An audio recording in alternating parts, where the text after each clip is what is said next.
right there. Ladies and gentlemen, the director of Silicon Cape, Alex Fraser. Thanks, Obi. Just a correction, it's not a single director. There are many of us who work behind the scenes. There's a whole team of us, so we can all walk up and down from time to time. But it gives me great pleasure to introduce tonight's keynote speaker. I'm very privileged to actually call Lebogang Modise from MLab Southern Africa not only a friend, but a colleague, because I work with her. I also run my own business to pay the bills, and I'm very fortunate to work with MLab. But Lebogang is someone who is incredibly passionate and selfless and humble. I've never seen her say no to a startup. She always has time, she always has advice, she's incredibly generous with her knowledge, and that kind of quiet determination and passion is what has helped build the MLab community not only in Pretoria, but here in the Western Cape. She supports and helps numerous startups on the MLab program, but numerous startups not on the MLab program. But she's also an entrepreneur herself. She's passionate about STEM. She has worked in the technology field for many years, and she's here to share her story and some of her experience in helping startups right from the very early stages of a good idea, an idea that sometimes people haven't even Googled yet, but ideas and trying to help turn them into reality. So without further ado, Lebo, please come up.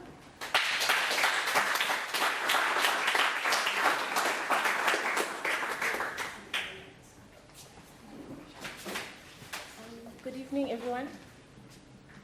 Can you hear me? Yeah. Wow, Alex, thanks. So, my name is Lebogang, just like Alex introduced me, and I'm from MLab SA. And I was invited here to talk about the challenges and opportunities that emerging tech startups face.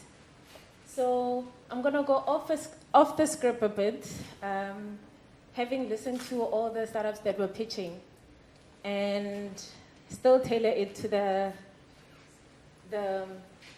slides that I have. So hopefully it'll go well.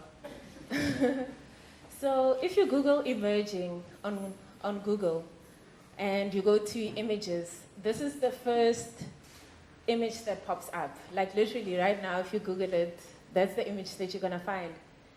And I don't know what I was hoping for, but I was a bit disappointed, because in as much as a stem growing from the soil is a good thing, it symbolizes growth, it also symbolizes loneliness. If you look at it, there isn't anything surrounding it.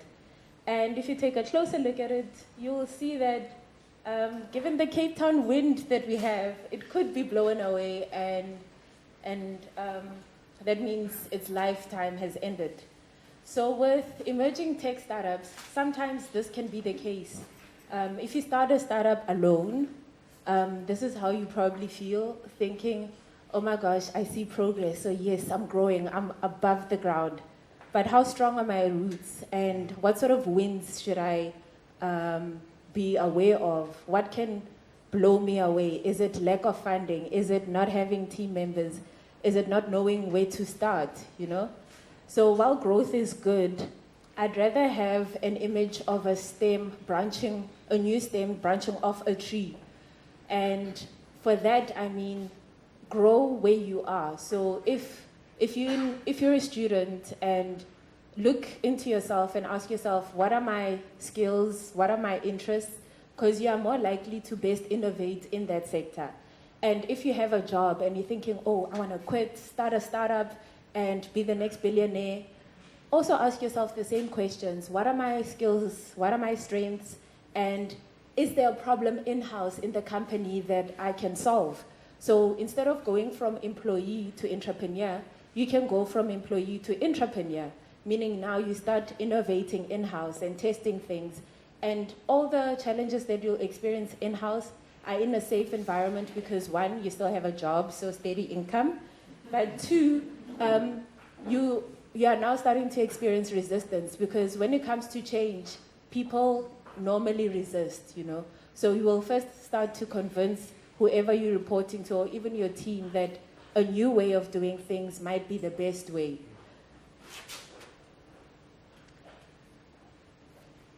Another thing, if you Google emerging tech startups, over the past few months, we've had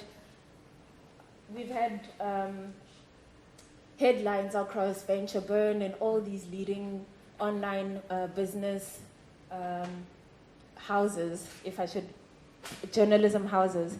And one thing that strikes me is a topic such as this, where they say top 18 startups to look out for in 2018. And I wanted to find out, is anyone here part of the top 18 startups to look out for in 2018? 17? Top 17? Top 10? Okay. So the reason why I'm asking you this question is not to depress you, but to say, actually, you can be. So one of the startups that are featured as the top 18 startups to watch in 2018 is one of our success stories at MLab called Go Metro. They started about 5 years ago as an app for Metro Rail, a simple app giving you a timetable of your train schedule. But today, Go Metro is more than that. You know, they're part of the strategic committee in the Western Cape of what transport is going to be like. You know, so never underestimate your grassroots. So the problem that you're solving today may actually unlock further opportunities. Because the more you innovate, the more challenges you encounter, the more problems you start solving, and then you also innovate how you innovate, you know. So when one thing starts working, it might get a lot of downloads, but is it making money? So you also have to start striking a balance as to what puts food on the table and what increases the downloads in the App Store. So hopefully in a few years' time, I'll hear one of you contacting me, say, hey, did you see that link? We there. So when it comes to these emerging tech startups, who are the founders? I was looking at Prince talking about Ispani. The guy who talked about Zelda, didn't catch your name. Carl and Aubrey from Snake Nation. All these guys, what makes them special, you know? How do you go from idea to, oh, we're in emerging markets, we're in Kenya, Uganda, you know, not just South Africa. So that's what we also look at. It's not just about a great idea. It's about who you are as an individual. Because if you're going to start looking for funding, they're going to want to find out.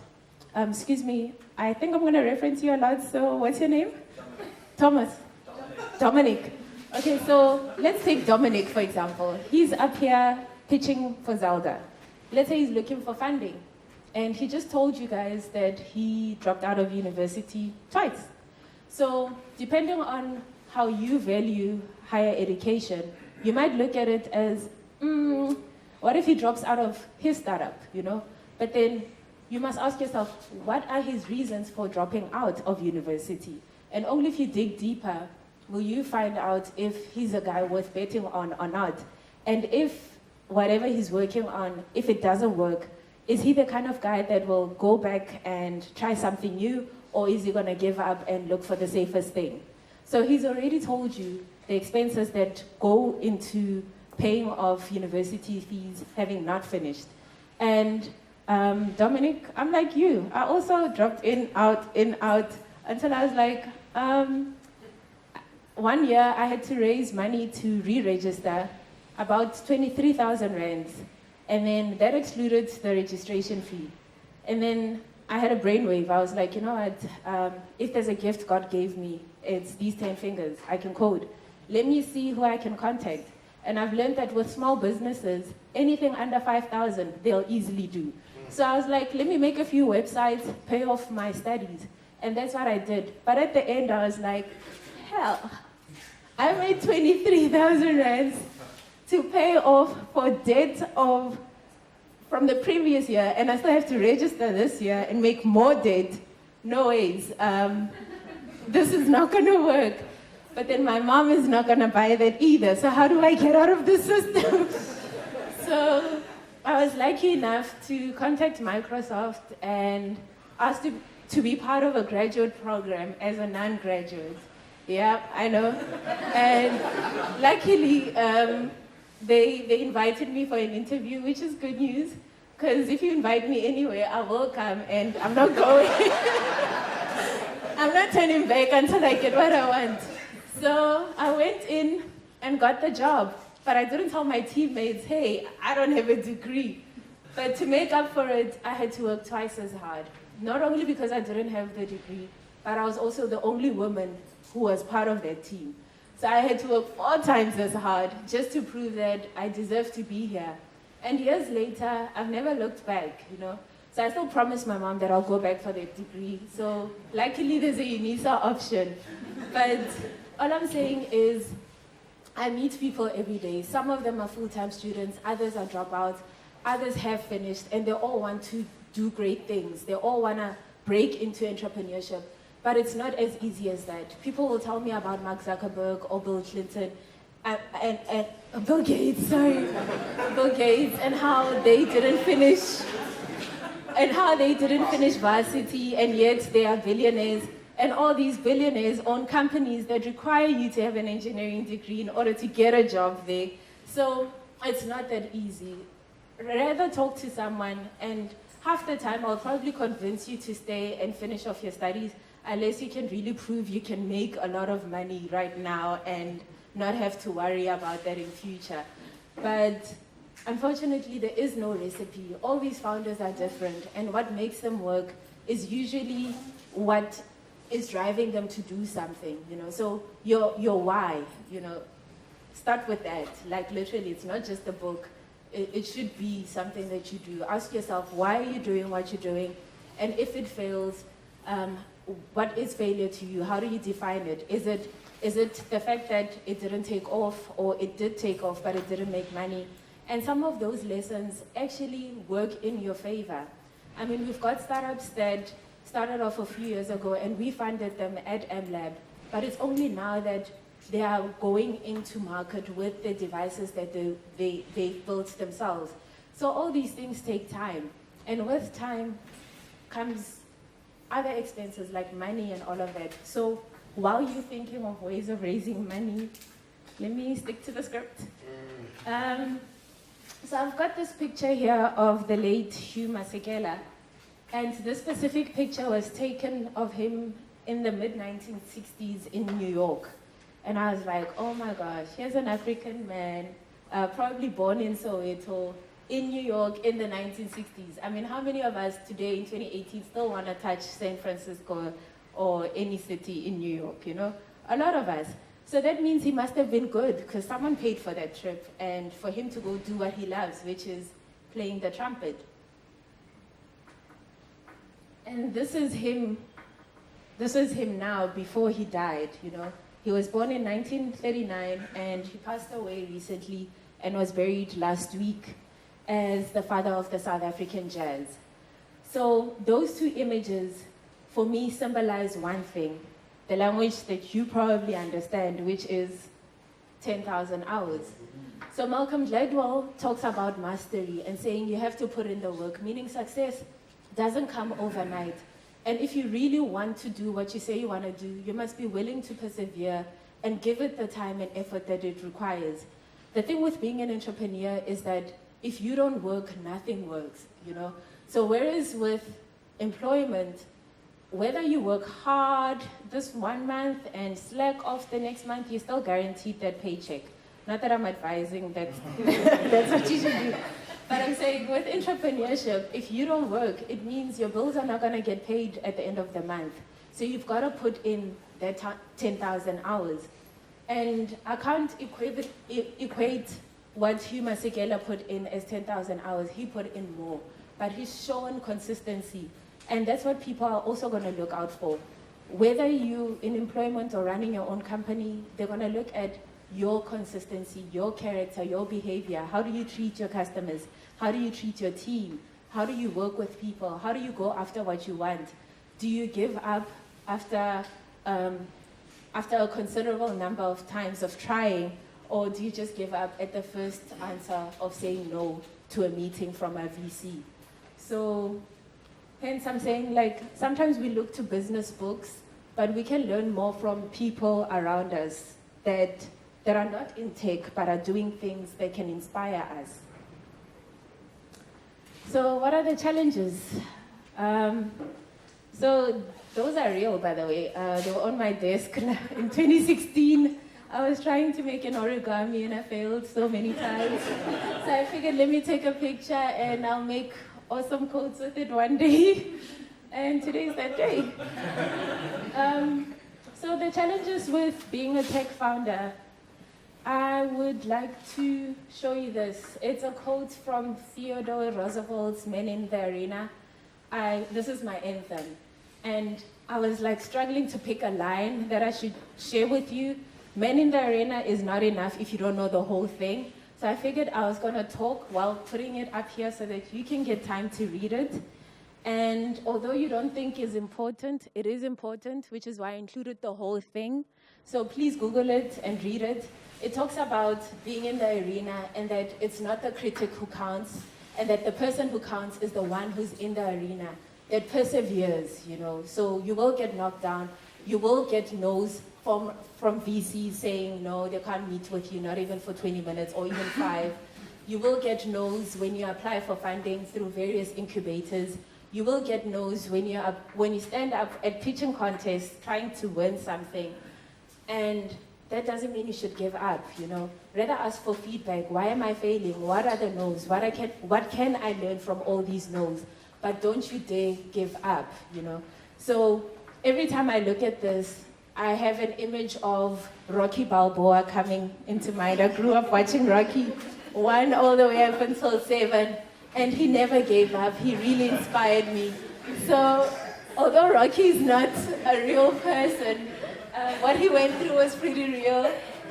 And I felt it, I cried. So I'm going to say, whatever punches come your way as an entrepreneur, don't let them scare you off. Don't let them take you off the ring. In boxing, they give you 10 rounds. Although some only last for 3 or others are only knocked out in the first one, give yourself some time. Tell yourself, okay, maybe I've left my job already. I'm giving myself 6 months to do 1, 2, 3, another 6 months to do 1, 2, 3. But also realize that in that 12 months, I need to bump it up by a further 6 months because nothing ever really goes according to plan. So please Google it, and I hope it changes your life like it changed mine. This is something my boss, Derek Kutsia, once told me. He said that talent, technology, and entrepreneurship are the pillars which Africa will build a prosperous and sustainable future. And if we break that down, many of you are here because you want to pursue entrepreneurship, and some in tech, so both entrepreneurship and technology. But how many of you, irrespective of whether you want to pursue entrepreneurship in tech or any other sector, identify yourselves as talent? Yes. So whether your skills are in development or marketing or anything, you are talent. Without you, nothing works. So from today onwards, that's the hat you should wear, you know. And opportunities. So when I was invited here, I was asked to speak about opportunities. There are a number of them. Already, the hatchery team, they spoke about a pitch tank that's coming up. So already that's another opportunity. And Alex earlier on also talked about an F&B innovation opportunity. So there are many opportunities. If you Google, there's lots. But unless you know how to use them, they're not going to help you. And also, before you even apply for anything, ask yourself, how does it fit in with the greater picture of what you have in mind? Because sometimes having too many things at your disposal doesn't work in your favor. And don't be afraid of missing out on opportunities. I've had people saying, oh my gosh, I missed a deadline, I couldn't apply for this incubator. Richard Branson once said that opportunities are like buses, there's always the next one, you know? So, oh yeah, so this is me and these are my contact details. Yeah, I had something that I wanted to, oh yeah, so over here, I wanted to share that most entrepreneurs are looking for incubation, And the most important thing I wanted to add there is that people will always offer you stuff, be it space, be it this. Ask yourself how your association with that company will help you with your growth. And if incubation is really what you need, you know. So don't be afraid to ask. For example, at MLab, we're now in 4 provinces. We're in Gauteng, we're in Limpopo, Western Cape, as well as the Northern Cape. However, the Cape Town office is very different from all these other provinces that I've just named, because the ecosystem down here is different, meaning we can't replicate what we do in Gauteng here in Cape Town, meaning we have to do stuff differently. So if you can come in with your laptop and work from Workshop 17 or even downstairs and all you need is internet, then don't apply for an incubation program that just offers you space. So apply for stuff that you know you really need. And also don't be afraid to say, hey, Lebo, I see your program offers this and that, but we are a couple of startups and this is what we actually need, because our job is to help you. And if we're trying to help you with the wrong stuff that won't help you, then we need to change. So you are the influencers. If my success is relied on you succeeding in your startups, it means I need feedback from you. So if none of our incubators fit what you need, then it means we need to change. But we can only do that if you let us know what you need. So yeah. And also funding. People are always quick to ask for money.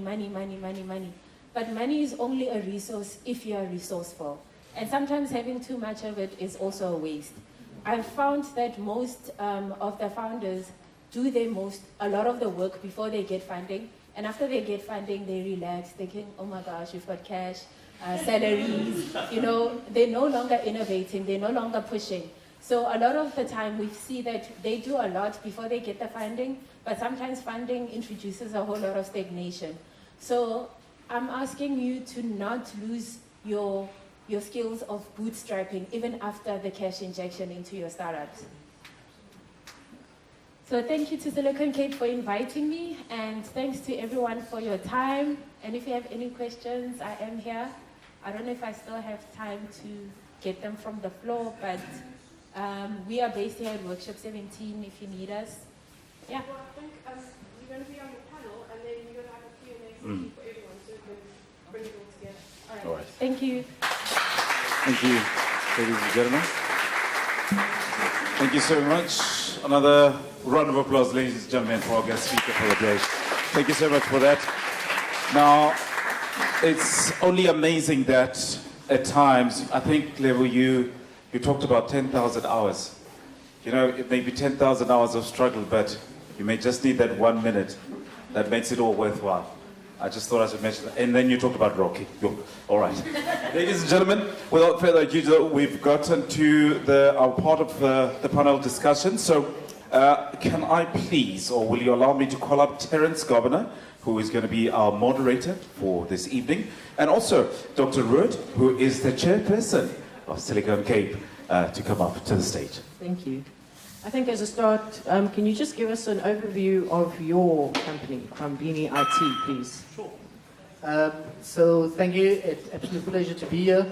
Pambili IT really is also a startup around IT governance, risk, compliance, and security in the digital space in a very, very nutshell. And that's about Pambili IT. I'm not going to go into too much of time. I might be cautioned with the time constraint. Well, feel free to ask him questions once we're done afterwards. So this evening we've also got a great panel. I'm going to start off with one person at a time, give a brief intro, and please a warm round of applause for each person that comes up. So firstly, we've got Hannes Haynes, so from a company called Timu. Let's give him a round of applause. So Hannes is quite well known in the entrepreneurship circle here in the Western Cape, most certainly, and is also one of the nicest entrepreneurs that I know. So just a brief overview of Hannes and what he's doing. So he has a deep passion and love for Africa and for people. During his studies he did his undergrad in mechanical engineering, and he did his postgrad in enterprise engineering, which was where he actually developed the collaborative model that they are using for the startup that he's running at this point in time. And if you want to find Hannes during the day, you will find him working in the Timu space in Khayelitsha. I think if we can just quickly, though, Hannes, can you just quickly tell us what exactly Timu does? Because I saw a couple of faces going, well, Sumri, you're not actually telling us what Timu does. So I'm going to let Hannes do the honors. Hello, everyone. Thank you very much for the warm introduction. Timu is an employment platform for meaningful work, matching opportunity seekers and opportunity creators in our local limited resource communities. So think about it as the Airbnb for people with available time. Great. That was an excellent pitch. Thank you. The next panel member that I'd like to call up is Caitlin Nash. Okay, so Caitlin is the managing partner for a company called The Loudhailer. Quite an interesting name, and I'm sure everybody does actually ultimately want to know how that name came to be, but Caitlin can tell us herself. So who and what is she? So Caitlin is a communication strategist and implementer from the heart. She's obsessed with structure and efficiencies as much as she's also obsessed with the importance of passion and partnerships. She's got experience in executive support, government leadership, and innovation messaging. And I'm going to leave it up to you to tell us, A, how the name came about, Loudhailer, and what exactly it is that you do. Thank you very much. Hello, everybody.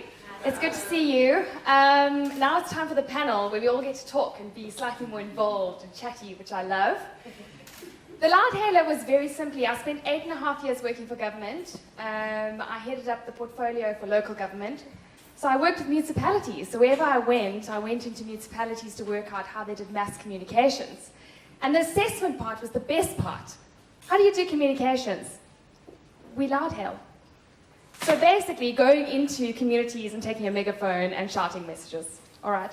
So I spent 5.5 years working with municipalities and communities to say, right, how do we move from megaphones to Facebook and website and newsletters and meetings? And it was exhausting and exhilarating, and I learned everything I needed to know across the board. So that was great. Should I tell you what Loudhailer does now? Why not? All right. So that's our banner. We work, we do communication strategies for multiple entities, but specifically for the audience here, we work in the innovation space. We help programs, partners, and corporates to amplify the innovation messages, and we have an incredibly soft spot for startups who need to get their message out there. So we work with lots of startups. We're the official marketing partner for Startup Bootcamp. I don't know if you guys know them, the Tech Accelerator. And we're also the official partners for Africa Arena. That's the space where the startups and investors go and do business together. And we're also the new marketing partners for the AI Expo that will be launching for the first time here in South Africa in September. And they're in the room. So you should find them if you are an artificial intelligence people. Roy and Nick are here tonight at the back. And that's what we do. We Loudhail messages. Thank you. Thank you. We heard you loud and clear. Okay, so our third panel member is Louise Mitchell from Take My Word. And just a few words about her. So she's a persuasive pitch and presentation trainer, speaker, editor, and writer. Louise has over 30 years of experience in business-to-business communication, as well as professional communication at the University of Cape Town. Gosh, it's quite a long list in terms of your experience. So I think I'm going to give Louise the same opportunity just to tell us a little bit more about Take My Word. Right, I don't think there's much to say because every startup knows what it's like trying to put a pitch together. And it's the point at which you just go into a catatonic state. And that's where I come in. So it's from the words right through to the public speaking, standing up in front of the crowd, and getting your message across and showing the difference you can make. Great. Thank you, Louise. So our fourth panel member is Sibha Shah. Welcome. Round of applause. Okay, so Sibha Shah is the COO of a crowdfunding platform called Candy Stick, and I definitely want to know where that name came from, so we'll get there now.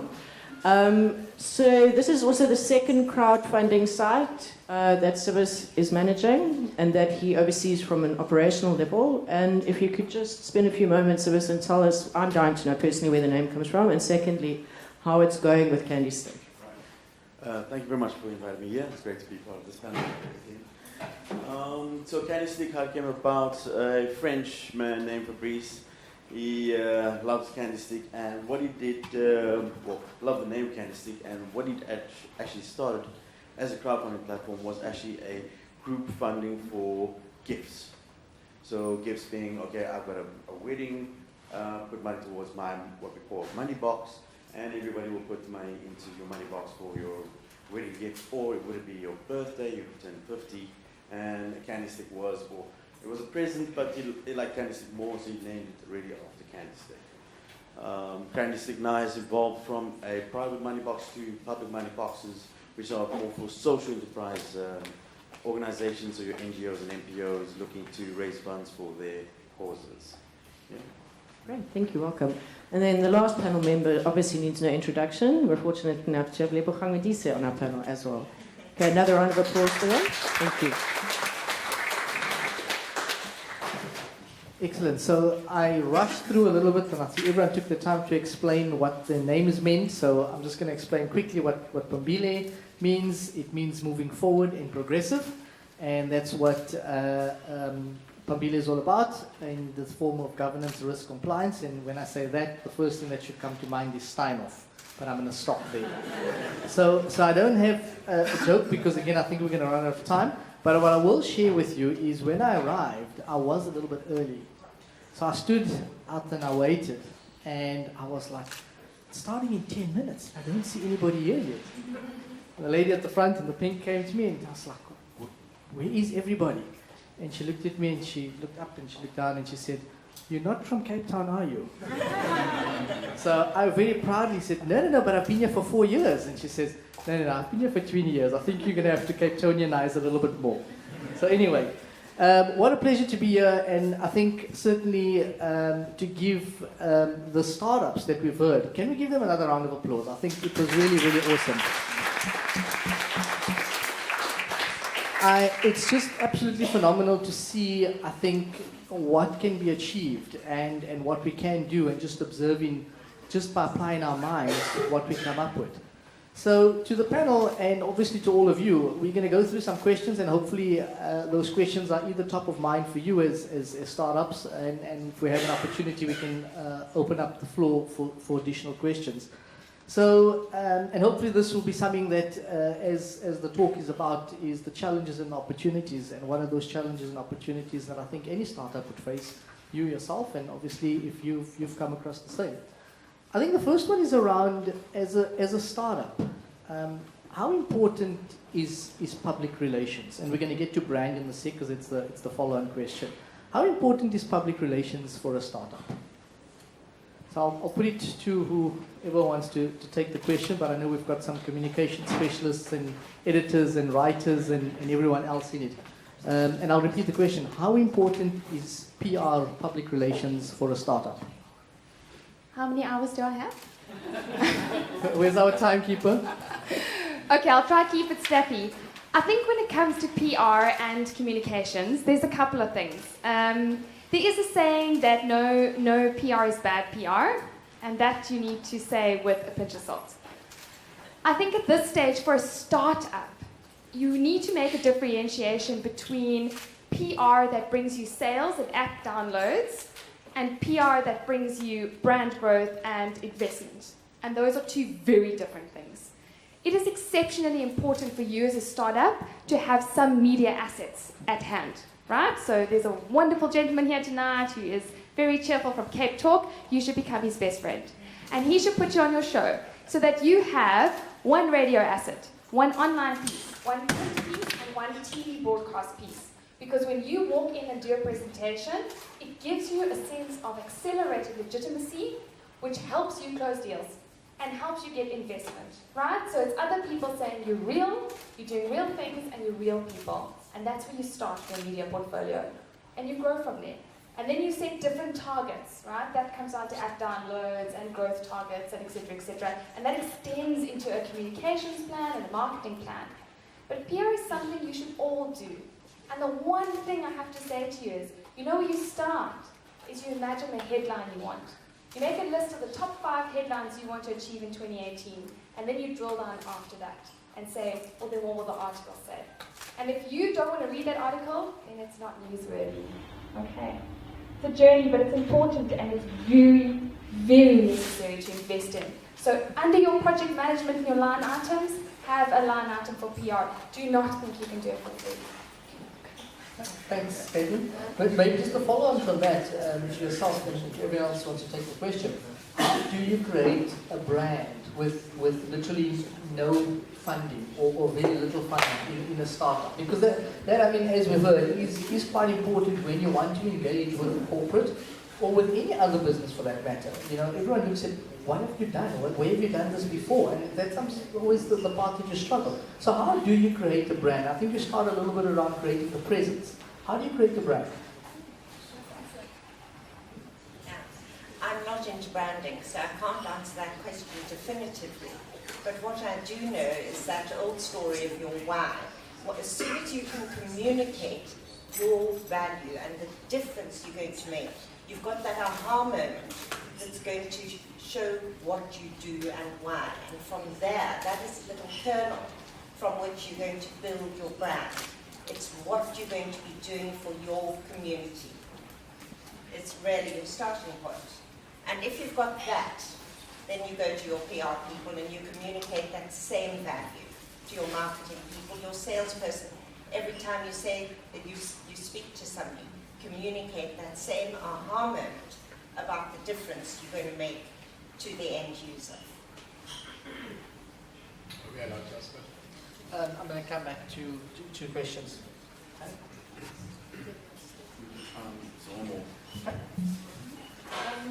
I'd like to go back to the startup founders identifying themselves as talent, because then if you identify yourself as talent, already as a person you are a brand. So people buy you before what you're selling anyway. So I think that's the first point of entry. And the second point of entry is I'd like to play devil's advocate when it comes to PR. Usually the founders have small teams. Dominic, I'm going to pick on you again. Zelda has 3 founding members, an engineer, a CTO, and Dominic. Sorry, I don't know what your role is, but if that's just your team, that means everybody's building something. So no one has time to go out and maybe market themselves. So in as much as I want people to market themselves, startups also fall into traps of being pitchpreneurs, if I should put it that way. They become famous, known for pitching and winning pitches, but they're building lags behind because their team is so small. So we've got one of our startups here, Jonga. There was a time where they had a lot of attraction, you know. Santam wanted them, everybody wanted them. They were like hotcakes, you know. But then I was like, guys, there's only 4 of you in a team, and you all are responsible for building your startup. So you have to strike a balance. Sometimes it means saying no to interviews until we can say, okay, we've got a shipment date and we're on schedule. I see we're starting a lot with Start with the Why. Does everyone know why the Start with the Why is about? Does everyone know that? Yes, no? Okay, if we've got time at the end, I'll talk to you a little bit about it. Let's move on then on the question side. I was at PwC workshop a couple of weeks ago, and a little bit of a depressing stat, but I think there's a realism to it. And one of the things that they flashed up was the success of startups and percentage of it. And basically what they said in summary was that for every startup, or if 100 startups start right now, only 40% make it through to the end of year 1. And that gets even worse, and that 40%, only 50% make out of that 40% at the end of year 2. And basically, at the end of 5 years, there's a minuscule amount of basically 1 to 2% that actually survive, okay, to make it beyond 5 years. And if you make it beyond 5 years, you actually then have the recipe to continue to then be successful. So based on that stat, what are the, let's call it top 3 that, in your opinion, startups should focus on? What's the top 3 points that you think they should focus on to ensure the sustainability over that 5 years, in your experience? I'll just quickly talk about crowdfunding on that sense, where I always have 3 points of when you want to pitch to anybody into a crowdfunding campaign, and that is always speak about who you are, how much you're looking to raise, and what you're going to do with those funds. Now, over a period of 5 years, those answers will change, all right? And you have to accommodate or you have to grow with the economy or adapt to what's happening in the economy. If you stick to one idea, you will die. You do not avert or you understand what's going on inside the economy or understand the market especially, you will die. So the 5 years, after 5 years, if you haven't killed your original idea, then you will grow a lot stronger. Maybe that's it. So there used to be a time when I tried to convince literally all of my friends to start out with their own thing as well. And I started realizing, I got to a point where I realized in the end of the day, the question is not should you be starting or how can I just start my own company, but it is should you be starting a company? And I want to add that to what you mentioned before, Hang, is in the end of the day, it depends on who you are and finding out really what you should be doing and figuring out where you should be spending your time. And if you are an entrepreneur, then go for it. But if not, maybe see if you can rather fit into a startup and so on. And at the end of the day, it comes back to how much do you really want to do what you want to do.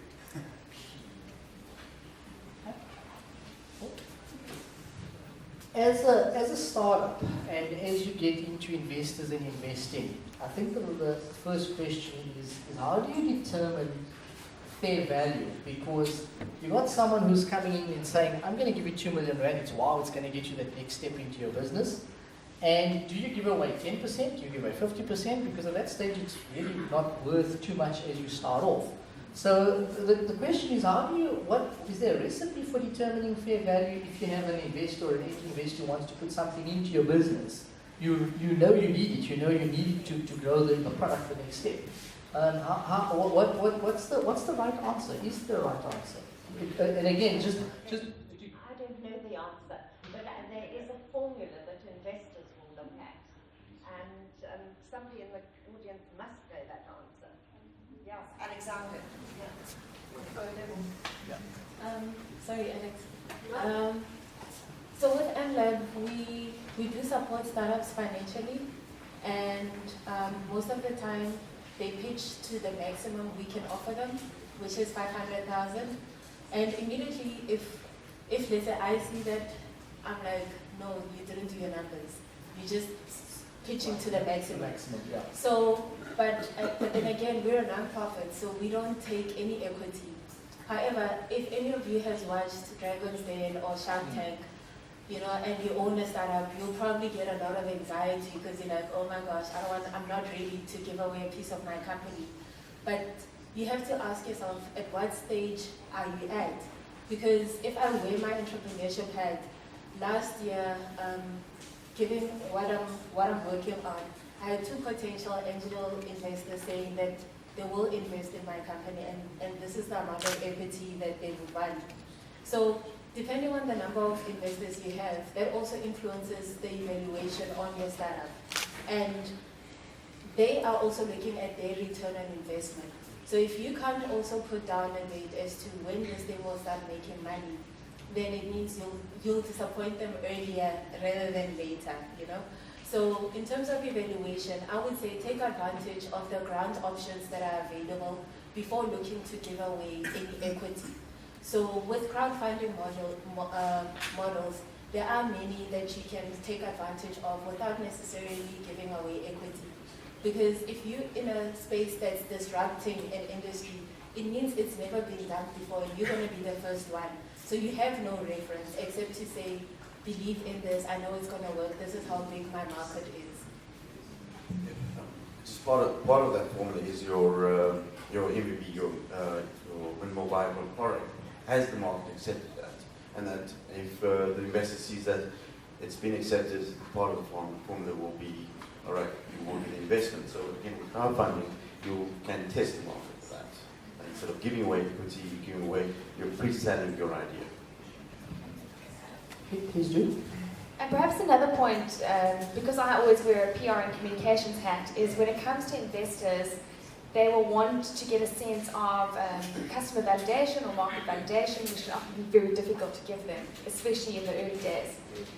One thing that is very important when you are conceptualizing your product, your app, is to simultaneously think about how you are going to humanize that app.